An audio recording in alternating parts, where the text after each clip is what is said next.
परिवर्तन ज्योतिष का, युग परिवर्तन ज्योतिष का। गुरुदेव, आज का हमारा विषय है दान के सुख, दान के दुख। बिल्कुल। हम तो दान के सुख से हमें क्या फल मिलता है और अगर दान के दुख से हमें क्या फल मिलता है, ये बताएं गुरुदेव। बेटा, अच्छा बुरा, ठीक है, सुर असुर, देवता राक्षस, हर चीज़ के दो रूप होते हैं, है ना। इसी प्रकार से अच्छे कर्मों के भी दो रूप होते हैं जी। कोई अच्छे कर्म करके फंस जाता है और कोई अच्छे कर्म करके बढ़ता है, ठीक है ना। तो कुदरत ने पता नहीं एक अलग सा खेल बनाया हुआ है जो इंसानी समझ के तो बाहर है। हम भी लोग तब फंस जाते हैं कि एक आदमी को कहते हैं कि नहीं तू मंदिर ज़रूर जा जी, और बल्कि तू 43 दिन नंगे पाँव जा, और जाए तो वहाँ तू ये झंडा चढ़ा, वहाँ ये सामान चढ़ा, और एक जना आता है उसे हमें कहना पड़ता है कि भूल के भी मंदिर मत जाइयो, जी, है ना। हाँ जी, एक जना आता है उसे हम कहते हैं कि तू ऐसे करा कर, बुधवार के दिन माँ दुर्गा सप्तशती का पाठ कर और ये फलाने मंत्र का उच्चारण कर, ये भी बोलते हैं।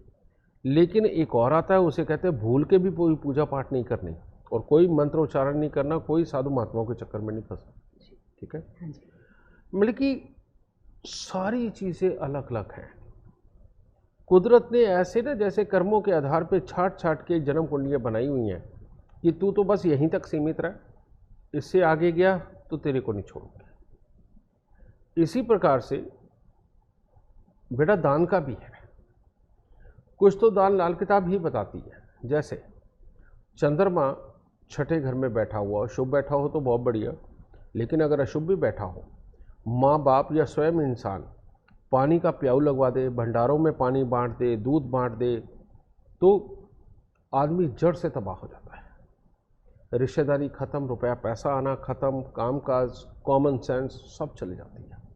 इसमें तो मैं भी तुम्हें एक एग्जांपल देता हूँ। एक आदमी पिछले लगभग 12 साल से मेरे पास आ रहा था, बहुत अच्छा फ्लरिश था, उसे पता भी था कि दूध पानी का दान नहीं करना। जी, ऐसे समाज में बैठा हुआ, तो कावड़ तब लगी हुई थी, तो उसने क्या कहा, कहते ऐसे करो भाई, समाज वालों ने कहा, कहते चलो दूध पानी नहीं दान दे सकते, एक ये जो सॉफ्ट ड्रिंक होते हैं कोका कोला पेप्सी वगैरह, कहते ये आप वहाँ पर दिलवा दो।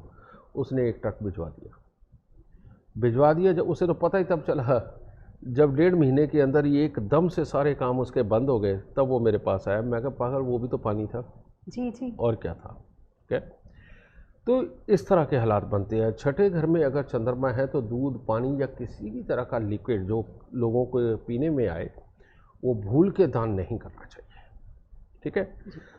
इसी तरह से चंद्रमा 12वें घर में हो, आप अनाथ बच्चों को ट्यूशन फीस देने लगो, ठीक है, पढ़ाने लगो या स्वयं जाके, आपकी बर्बादी के सारे रास्ते खुल जाएंगे, समझिए।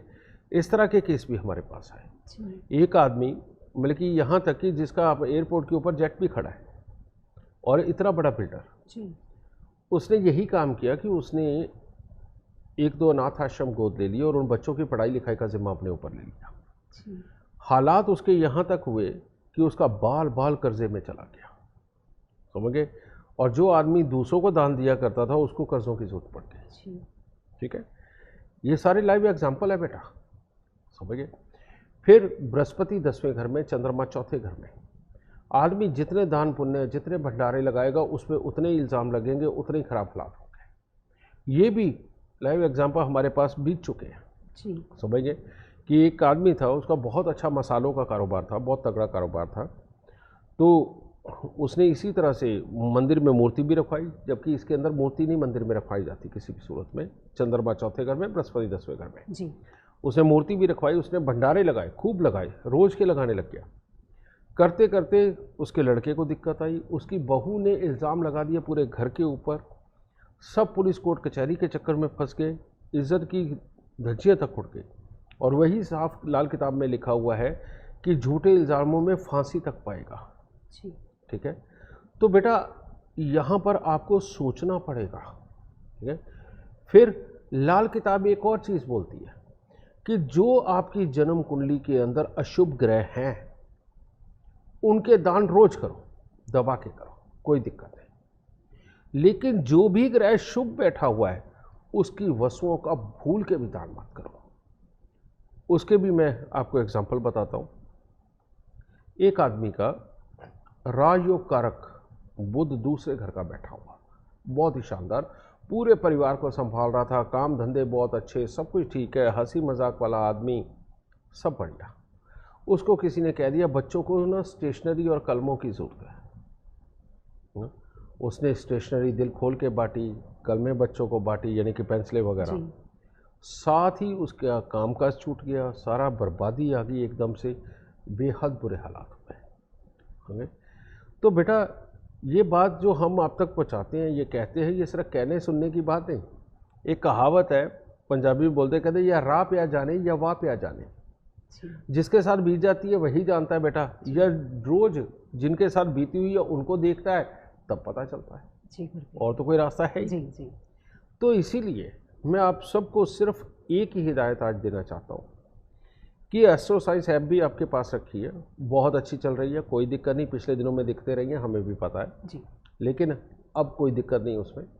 आप उसमें जाए, जब आप महादशा और जेमस्टोन जहाँ लिखा उस कैटेगरी को सिलेक्ट करके उसे सबमिट करेंगे, आप देखिए ऊपर लिखे आते खाचे, उसके अंदर साफ लिखा हुआ है कि आपका कौन सा ग्रह शुभ है, कौन सा ग्रह अशुभ है जी। उसे आप नोटिस करके रख लें, ठीक है। और अशुभ ग्रहों की वस्तुओं के दान जितने मर्जी करो, ठीक है। और जो ग्रह आपके शुभ बैठे हुए हैं उनसे संबंधित किसी भी वस्तु का दान देना महापाप होगा। तो इसीलिए अपनी लाइफ का नियम बना लेना कि चाहे कितनी भी ज़रूरी चीज़ हो, अब कई लोगों का शुक्र शुभ होता है जी, है ना, या बृहस्पति 7वें में होता है, हम उन्हें स्ट्रिक्टली मना करते हैं कि रेडीमेड कपड़ों का दान नहीं करना, परफ्यूम का दान नहीं करना, ठीक है। जहाँ दिए वहीं पे नुकसान ही नुकसान है। बृहस्पति 7 में हो, कपड़े दान अपना आदमी उतरे हुए कपड़े या रेडीमेड कपड़े दान देता रहे, आदमी पहले गरीबी के गर्क में है और धंस जाता है, कर्जे पे कर्जा चढ़ जाता है, समझिए ना। और इसी प्रकार से बेटा बहुत सारे सीन है, खैर अभी और भी बहुत सारे सीन है, जैसे सूर्य बुध का 9वें घर में होना, चांदी खुद को गिफ्ट मिल जाए आदमी बर्बाद हो जाता है, समझे। अभी ये वाले सीनों की बात तो हम आगे करेंगे, लेकिन आज सिर्फ आपको दान के लिए समझाना था।